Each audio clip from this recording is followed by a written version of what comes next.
Hey guys, it's me, Kim. So I am back, ready to do my makeup and talk about things with you. I'm wearing a wrinkled shirt right now, but look, do you come to me for perfection or do you come to me for honesty? This is the truth. This is my real appearance, so that's how we're gonna move forward right now. So I wanted to talk about, look, I've been the colorism queen for the past, I don't know, week or so, week and a half. Just really hitting on colorism. Did 2 videos about it. Check them out if you haven't. They're up on the YouTube channel right now. What are you waiting for? But there's just been, I learned really early on, let me be serious about doing makeup because I'm trying to do this faster. Every video I say I'm going to do it faster. So I learned really early on after I started for Harriet that everybody has a take on colorism. I'm gonna move this microphone a little just to make it more toward me. Okay. Everybody has a take on colorism. We just do. Everybody, you know, even if you're in denial about it, you have an opinion. And I know that anytime we talk about it, there's gonna be lots of engagement. Obviously there was lots of engagement. Obviously going to use a Beauty blender to put on, oh shoot, you know what I meant to do? We're gonna do the CC cream first. This Sephora CC cream that's supposed to be bronze perfect. Now I really don't know what this is supposed to do, but I'm on a mission to use every cosmetic that I own, and I own this cosmetic, so I'm gonna put it on my face. Now, did that do anything? I don't know if that did anything. Maybe just a tiny bit more. I need to stop. I am such a product person. I'm like, let's just do a little bit more. That wasn't enough every single time. So anyways, all of these comments on the videos that I've done about colorism, and one thing that I have noticed among the, first of all, you never know who's really commenting, but the people who say that they are black men, the people who say that they're black men who comment often say, it's not colorism, it's not white supremacy. Have you ever considered that white women or Latino women, and of course we know that there are Afro-Latinas, and they say, have you ever noticed that Asian women, non-black women just have better attitudes, that they treat us better? And I'm like, no. First of all, no. One of the reasons why I don't believe that is because we know that behaviors that are seen as cute, and I've touched on this, right? But behaviors that are seen as cute in other groups, maybe still a little red. Maybe I should have mixed it. Behaviors that are seen as cute in other groups are seen as emasculating and crazy in black women. For example, I touched on the crazy thing, right? So if you watch Love and Hip Hop, right? And Love and Hip Hop is not, obviously not representative of all of womanhood, but it's, you know, I was talking about sin, so we can talk about that. Everybody acts the same on Love and Hip Hop. Everybody's fighting, everybody's yelling, everybody's jealous, everybody. But there is something to the way that if you are a Latina woman and you're fighting and you're jealous and you're possessive, then that's going to be written off as, ooh, sexy, fiery, exotic. But if you're a black woman and you do that stuff, you're going to be ghetto and trashy and low class. And you know, one thing that I don't think that we have done enough to interrogate, and people always bring this up when I talk about this, is the way that we treat somebody like a Cardi B. We would not there is no dark-skinned Cardi B because there is no appetite for a dark-skinned woman who behaves like Cardi B. Now look, I love Cardi. Well, I have mixed feelings about Cardi since there are stories about her not treating people the best, and also that transphobia stuff. I don't rock with Cardi on that. So I will say that my stand-up for Cardi has definitely waned. But that freaking Money video was the shit. It was the shit. But anyways, the point being that we don't have an equivalent, a regular Black American dark skin equivalent of Cardi B, because there is no appetite to metabolize that kind of behavior as anything other as deficient. It's just not, it's not there, right? Now, one of the reasons why I like Cardi is because I think that she, and I support her and I haven't, completely abandoned her, is because I think that she is taking us steps closer, hopefully, maybe, to other kinds of women being able to be authentic and be real and quote unquote ratchet or whatever, and not have to bear so much of that social cost. But at this point in time, Cardi B is Poppington. I say Poppington a lot. Where did I get that? I don't know. The internet. Cardi is popping because of that. She has a great personality, but she's not the only person with a great personality. I think she's really talented. She has a particular kind of gift for being authentic, right? Like being able to perform authenticity like that. But we also have to think about the fact that those sorts of performances of authenticity and vulgarity are not open to everybody. So, bringing it on back. So when I see men under these posts about colorism saying, have you ever just thought about the fact that it's because you dark-skinned women or black women are ratchet bitches, and I'm like,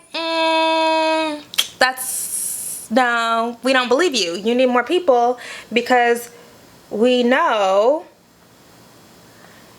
that desirability and attraction or whatever, and unless we can again take it out of the lane directly of romantic partnership, right? Even the ability to commodify that stuff, all sorts of other stuff comes into play, and colorism is absolutely 100% a part of that other stuff. Also, a part of that other stuff is like the exoticness, right? Cardi B is a Latina, she's Afro-Latina who speaks Spanish, right?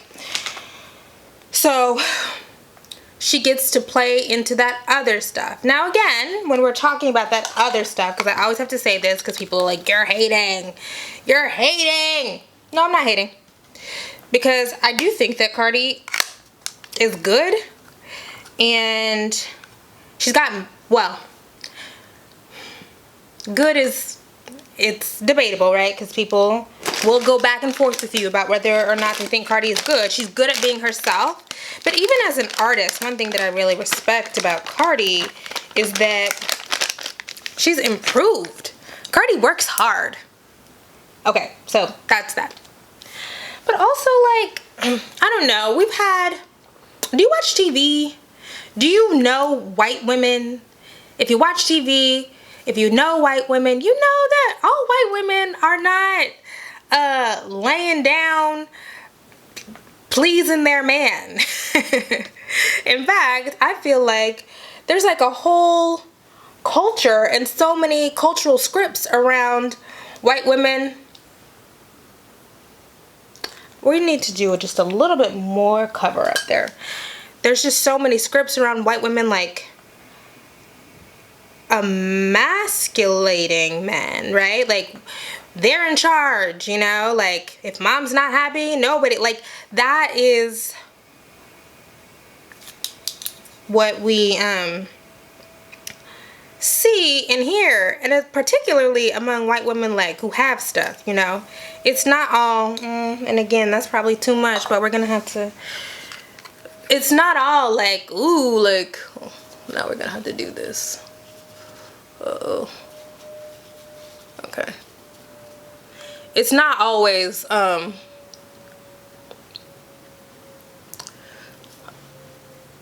ooh, yes sir, let me give you what you want. Like, no, that's not it at all. So, you know. And in fact, black women have to do a whole lot to overcompensate for the idea that we are emasculating and that we are dominant, right? Because that's an old racist script. We're back to being a little bit red, I think, but you gotta go with it now. That's an old racist script, right? We're going back to like the Moynihan report, right? Where Moynihan was saying that black communities were deficient and we're gonna always be behind because of an overbearing matriarchy. That ain't true. That's not what we got going on here. And so we see women like Michelle Obama, the first black first lady, you know, taking on that role, and that is still not covered, but no such thing as perfect skin. And so in order to counter these old racist scripts, we get Michelle Obama occupying this hyper feminine, hyper maternal, sweet, loving persona as mom in chief. Because that, and look, not just, maybe she said that's the role that she wanted to occupy. Sure. But you know, I read enough and I know enough to know that she's also working against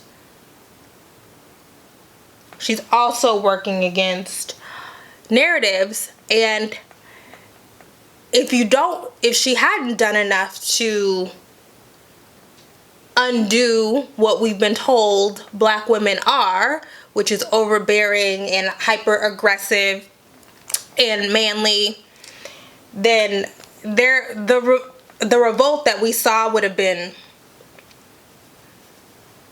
10 times worse. White people hated Michelle Obama for planting a garden, for saying that kids should eat vegetables, for making sure that her children had a happy adolescence.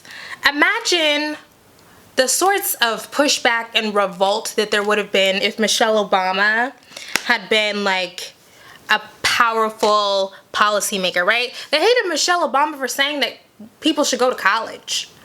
Imagine if she had taken on something like actually controversial, right? If there had been like a Michelle Care or whatever. We'd be having a civil war right now. So, you know, all of these, I just have to encourage people. There's dead skin. How is my skin dry and oily? I don't know. But that is the conundrum of my life. So, you know, all of these men talking about, it's just your attitude, really need to do some self-reflection, because it ain't that. It's not that. Sorry bro, it's not that. And also the other thing is, one of the reasons why Michelle Obama got to take on that hyper feminized role is because she didn't have to do nothing. Now, I, you know somebody who worked for her, and so I recognize that, you know, the first lady actually is like a real job. There's lots of things to do. There's agendas, there's meetings, whatever.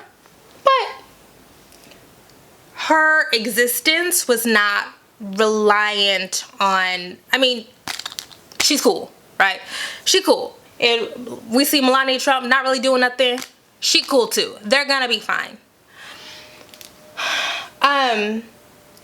But your life is going to be different if you have to go to work, if you have to make sure that children are cared for, if you recognize that there are no safety nets.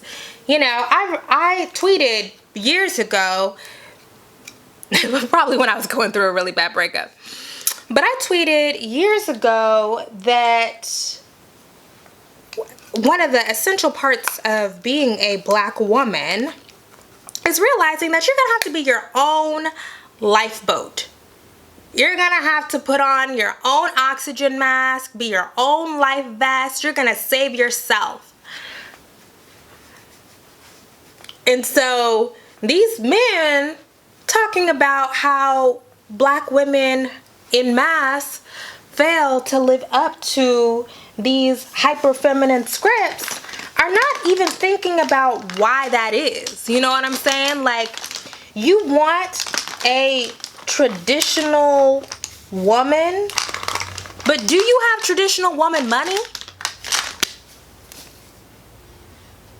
You want somebody to cook and clean and dote and be ready to have sex all the time, but I make more than you.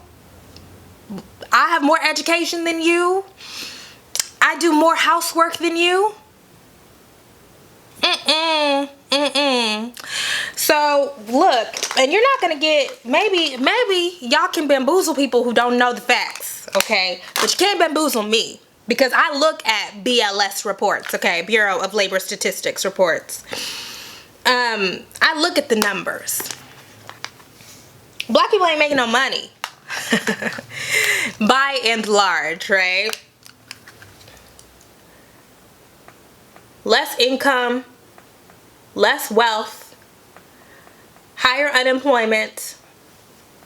You're not making enough money to try to tell me that I need to fulfill the new roles and the old roles, okay? You gotta pick. And this is just from a purely, I know I always get in trouble because people say I put too much emphasis on money, but look, your access to resources, money, financial resources really does dictate a lot of how you move through life, navigate through life. And if we're not really being honest about that, then what even type of conversation are we having? You know what I'm saying?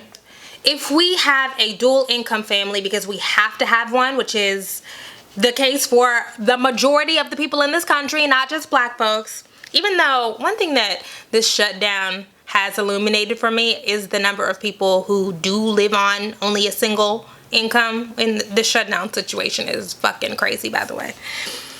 But increasingly, both people in a household work because they have to. Now, there's all sorts of structural reasons for that. We know wages have basically been stagnant over the last 40 years. We know income inequality and wealth inequality have ballooned. Have risen exponentially. But still, that's the reality of our lives. So if we are both working to pay the bills, and then you expect me to do more emotional and like actual physical labor in the home, you're out of your fucking mind. And, you know, there are a lot of women who say, oh, I don't mind. Oh, okay, fine. You don't mind. Cool. But that should not be the expectation. That should not be the expectation. And it is crazy to me, nuts to me, that people, particularly men, particularly straight men, are trying to hold on to that old stuff and not being honest about why that old stuff had to go. Bruh, the old stuff is gone because that doesn't work for our lives. It doesn't work. We're not going to be able to replicate white heteropatriarchy over here. We don't have white heteropatriarchy wealth. We don't have white heteropatriarchy income. We don't have white heteropatriarchy history. It's different. It's going to be different. So, you know, again, I don't expect people who have that kind of mindset to adjust. I don't. That's why I always say, you know, as I will always say, don't spend no time trying to convince these men, and I don't, that they're wrong.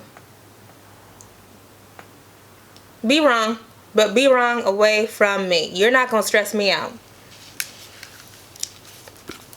That's not what we're going to do over here. Oh, and the other thing people said all the time was that pretty women never complain. Over and over again. You never hear pretty women complain about colorism. Huh? Pretty women complain about colorism all the time. Gabrielle Union, Iman, Naomi Campbell. Like, what are you talking about? You're being willfully ignorant if you are really out here saying that you've never heard a beautiful woman. Kelly Rowland has talked about it. People will do anything to tell black women that we're crazy. Just out here looking crazy, just making stuff up to convince us that this stuff, that again, I always say, not only do we feel it, not only do we see it, but this stuff can be measured and quantified. Measured and quantified, right? That means we have real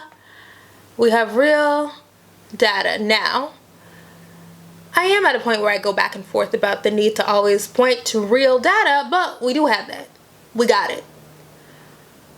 So, what are we talking about? And then, sorry, we're going through these topics. And then, the crazy thing is that now, it's not just the men saying, y'all are unmasculine, not submissive to me and my $5 in my bank account. Sorry, it's classist. I'm trying to move away from classism, you guys. It's just very, very difficult when so much of our constructions of masculinity and femininity are about money. Our entire society is set up, still in 2019, is set up, you know, even with the legalization of gay marriage, everything is really still set up for a home life where there is one partner who works and one partner who stays home, right? Despite the fact that wages are stagnant, despite the fact that people are having to work longer hours to have this, to sustain the kind of lives that our parents or whatever lived, still the social policy has not caught up with the reality of people's lives. Even if you look at this shutdown stuff, right? Okay, I'm not going to get into the shutdown stuff, but it is very clear that people who make policy have no idea what is actually happening among us plebes, okay? I don't know what I am. Am I a middle class person? Am I an upper middle class person? I don't know. Who knows? But I'm not rich. I'm not rich. That's all I know.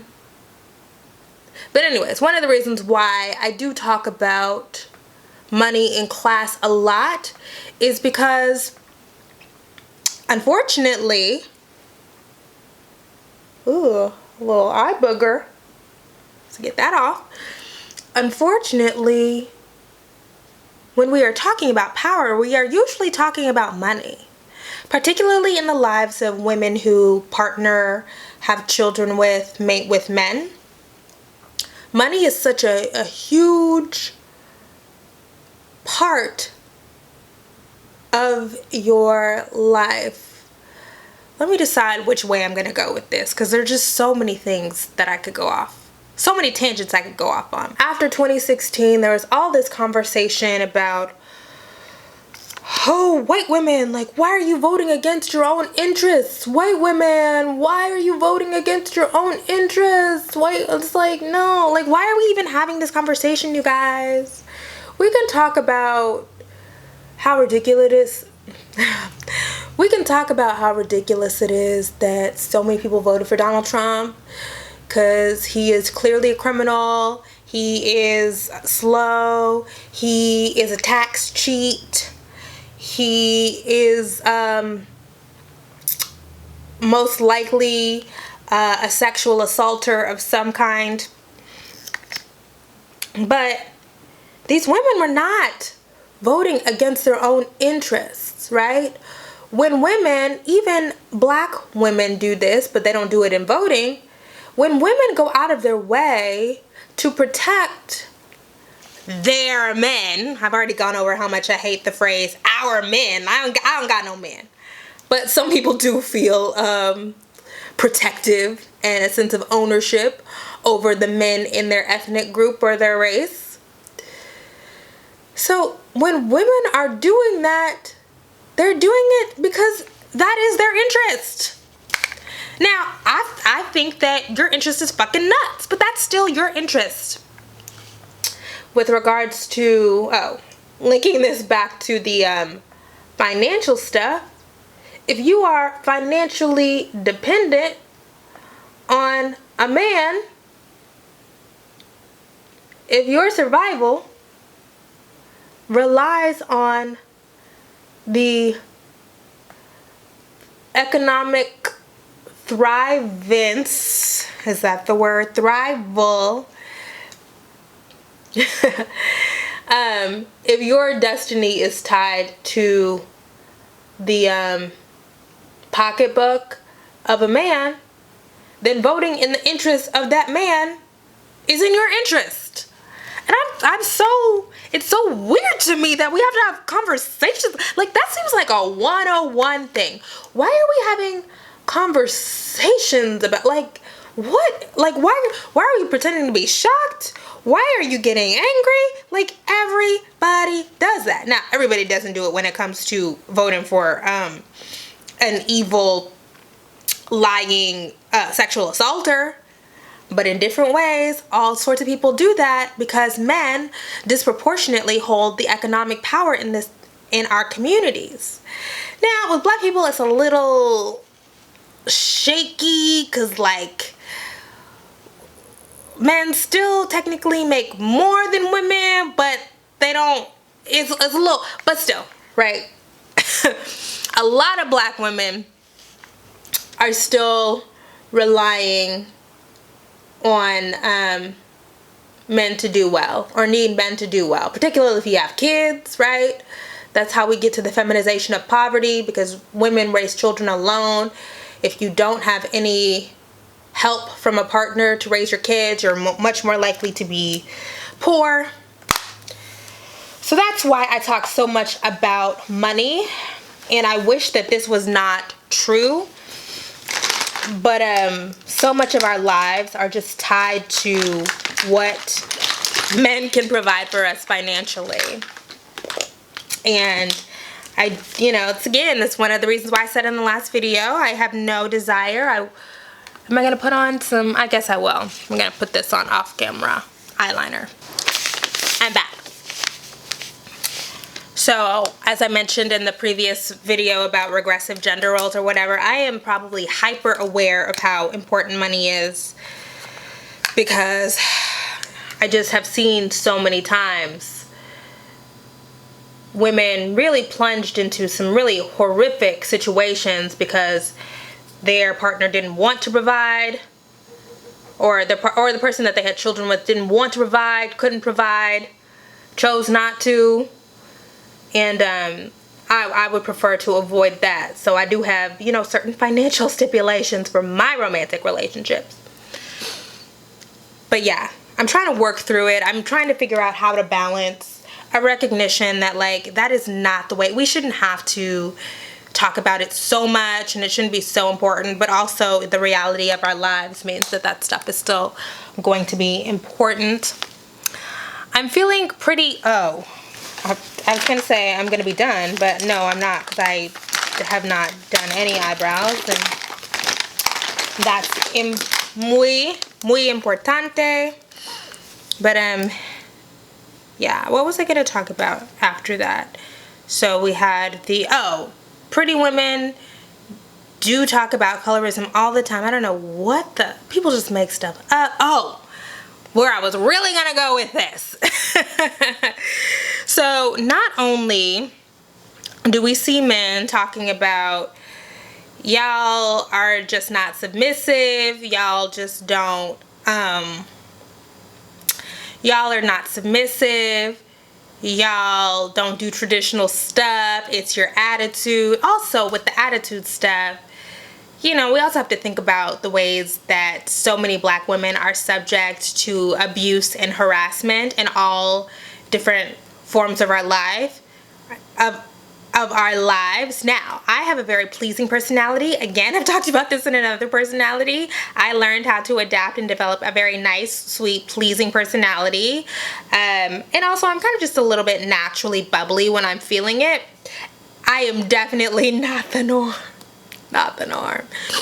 I've actually even heard Mara Brockakill talk about this, how there's an assumption that like all black women are kind of surly or whatever. And I think some of that is kind of true. I think generally all black women are not like super bubbly or whatever, but a lot of that is a protection. It's, you know, it's an adaptation for protection. I feel fortunate in my life that I have not had to develop that harsh exterior to protect myself, but I'm certainly not going to, I'm not going to shit on somebody who has adapted in that way. But back to the gender thing. Okay. This is probably going to be the last topic I get to. My eyebrows are getting a little bushy. But I actually like a thick eyebrow. That's like my thing. I like a thick eyebrow. Give me that. So, on the women's side, I have discovered that there are communities of women with light skin. And we should say women who say that they have light skin, because sometimes I be going and I be looking at people's avatars and I'm like, you're not light. Like, I don't know. It's different, right? Everybody has a different definition of light skin, but I'm like, how are you trying to claim a privilege that you don't seem to have? But anyway, so there's these communities now online. I guess they've grown in response to our discussions of colorism, but these are light-skinned women who basically, their motivation, their MO, is to tell us that colorism is made up, that we just want to be victims. These are women, by the way, people who say that they're women. Of course, we never know on the internet.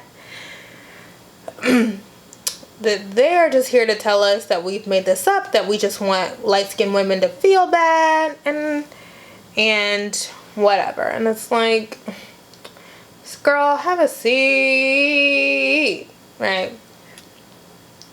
I find it to be so weird. And look, I think that I recognize, and I'm gonna talk about this in the video that I do on, I think we've gone a little bit darker than normal on our eyebrows today. I think we have, and we need to smooth it up. That a part of light-skinned women rejecting the colorism conversation is they feel like we're ganging up on them. They feel like we want them to be ashamed or feel bad or whatever. And I've seen so many women comment, and I swear to God, the first time I saw a woman comment like, colorism is a scam, I swear to God I thought it was a Russian. Because it was a woman, and now she has like a real full-blown YouTube channel, and the YouTube channel's name is like Light Skin Tears, and I was like, the Russians are crazy. The Russians are out of control. But no, this is a real person. It's not the Russians. But they feel like we don't give them space to talk about their pain and their issues, and this woman, I watched a video because, you know, I like to watch that stuff. I love to watch stuff that I think is gonna make me angry. It's like my tragic flaw. But she was saying that, you know, how dare we tell her to give up her privilege or check her privilege, you know? Her reasoning was, you know, we're all just doing the best we can in white supremacy, so how dare you tell me to check my privilege? And I'm just like, okay. But how myopic is that, you know? Oh my God, it's bad. It's bad. It's as bad as I thought it was. Okay, so how are we gonna... Okay, so... my thing is... Look, black jeans are crazy. Crazy. So you're light-skinned, and your mom is light-skinned, or your dad has light skin or whatever. But how can you be sure that you're not going to have a dark-skinned child, or a dark-skinned niece or nephew, or... It just strikes me as really weird. Like, okay, even if you don't believe in the black community or whatever, and you're divesting from the black community, we all know black families with people of all different sorts of shade ranges.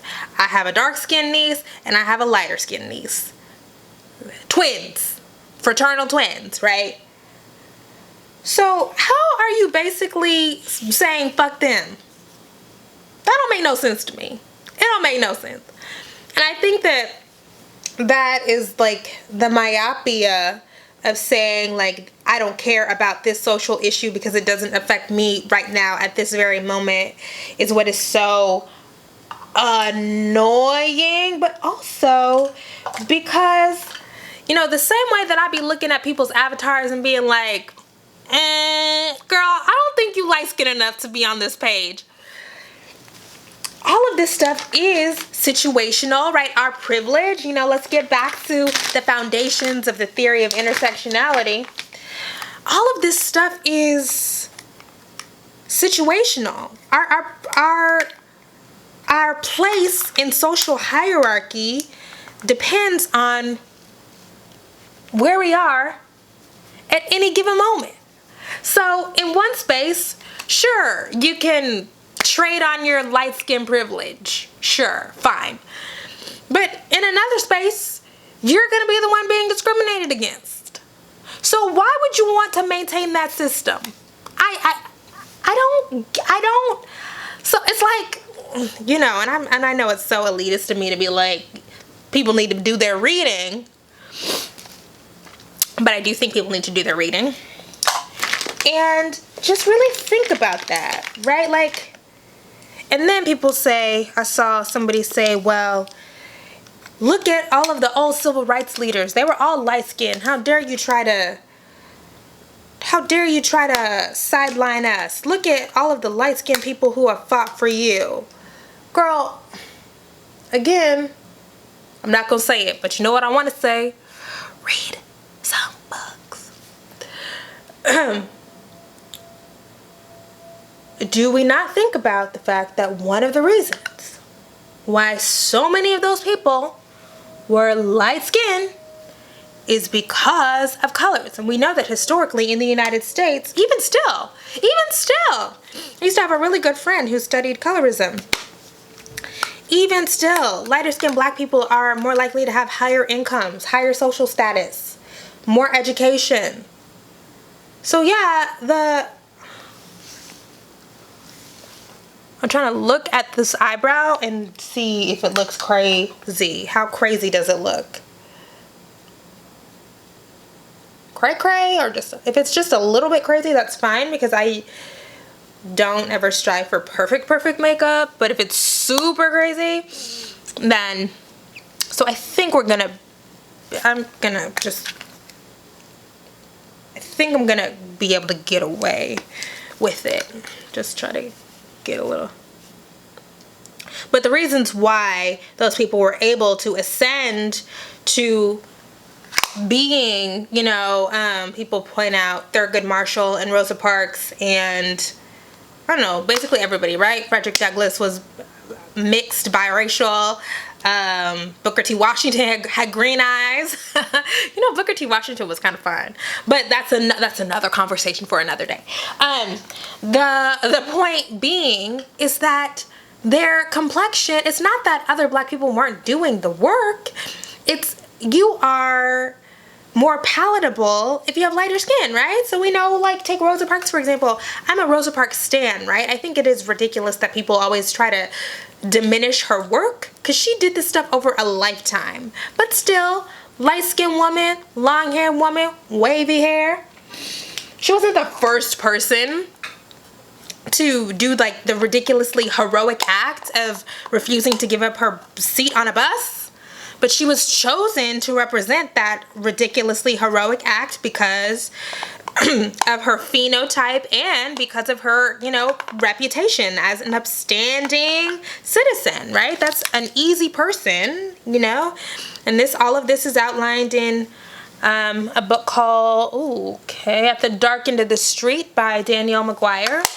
She's an easy person to rally around. So it's like, what are you talking about, And it is so clear to me, I'm so glad to be a feminist. I think we'll just go old school. I was going to say, did I want to do something different with my makeup or with my lipstick? I don't know, no. Maybe I do. But I've done brown. Let's do a red. What if we just do, okay, yeah. So there's gonna be Lip Whip, Cranberry, Lip Whip, Beauty Bakery. Cranberry Stiletto is what this is called. I don't want to be an oppressor. And when I see pages like the Light Skin Tears page, and when I see, the Hoteps, the super conservative black man, I realize that people don't actually have a problem with oppression. That's not their issue. People have a problem with harm inflicted on them.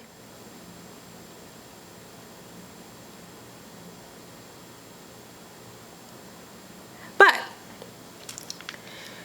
the thing is, we think that we can stop the harm. I'm a person who believes that all oppression is connected. And so, we think that we can participate in colorism and dismantle racism. You cannot, right? Colorism is an extension of white supremacy. People think that they can, my nose is running because I'm on this fucking floor. There's fucking something in my carpet.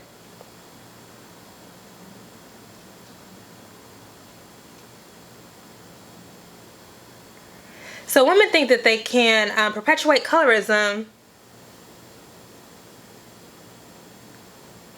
and dismantle racism. You cannot.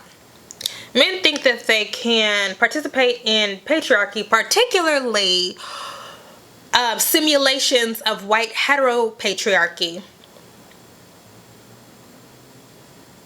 and dismantle racism. You can't. You can't. We see it over and over again. You cannot. And so, until people, every single time I put on lipstick, it's the same struggle. Can't stay in the lines. I'm a kindergartner. Can't do it. Every single time. So anyways,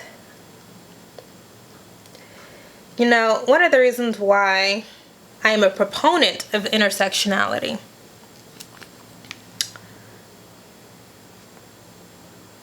is I think it forces us to see that we think that we can just point out one thing. Let me just attack that one thing.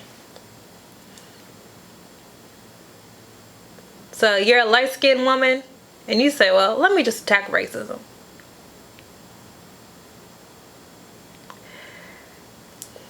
But all of that stuff works together.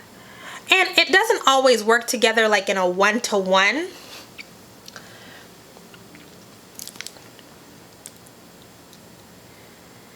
But it is entangled together in complex ways. And by one-to-one, I mean, it's not always just like stacked up on top of each other, right? You can't just stack together racism on top of sexism, on top of homophobia or whatever. That's obviously not how it works. Trying to pretend like it's not all enmeshed and entangled. Do I like this? I think I like it enough to deal with it. I think I like it enough to record. Anyways, you guys, don't be an oppressor. Also, another part of it for me is just about morality. You don't feel any sense of, you know, I want life to be better for people in the world, but I also just want to be a good person. You don't just want to be a good person. I don't know. A lot of people don't. A lot of people do not. Like, they are not motivated by a desire to be good and decent. That's interesting to me. I guess maybe, you know, part of it maybe because I grew up in church. Like, but you know, hella white evangelicals grew up in church too. And they do not care about being good or decent. The other thing about, you know, trying to use oppression to your benefit is, or ignore oppression. It's like, I also feel, look, if every single person, yeah, I think we're gonna be done. Or maybe just do like a little bit under the eye, just a tiny bit. If every single person, we would not be here if nobody had said, I am not going to commit myself to doing something that works against my interest. Now, I like to take a larger historical view. You know, if every single person acted purely out of self-interest and selfishness, then like, where would we be? You know, I really think about that. I think a lot about what I want my legacy to be. I think a lot about, you know, what I want to leave the planet having done. And I also recognize that maybe I'm just more ambitious than most people, right? Maybe most people just want to get through life and go to their kids' recitals and watch It's Always Sunny in Philadelphia. I don't know why I chose that show. But I just want more. I think more and different and better is possible. And yeah, that means that I have to assess. Well, maybe we'll do one more once over. That means that I have to assess how I am benefiting from oppression and how I'm contributing to it. And that is tough work. That's hard work. But it does make me feel good to know that we know hard work pays off because we're here. I know that this sort of work is not in vain because I'm here. Wearing a Harvard shirt, living in a home, like doing what I like. This is not a given. This only happens because people did work and said, I'm okay with not seeing the fruits of that labor. I don't know. I don't get that. I really, truly am so baffled by that selfishness. It's weird to me. I'm done. We're finished. So I'm gonna go and record another video. And by go, I'm gonna sit here and record a video.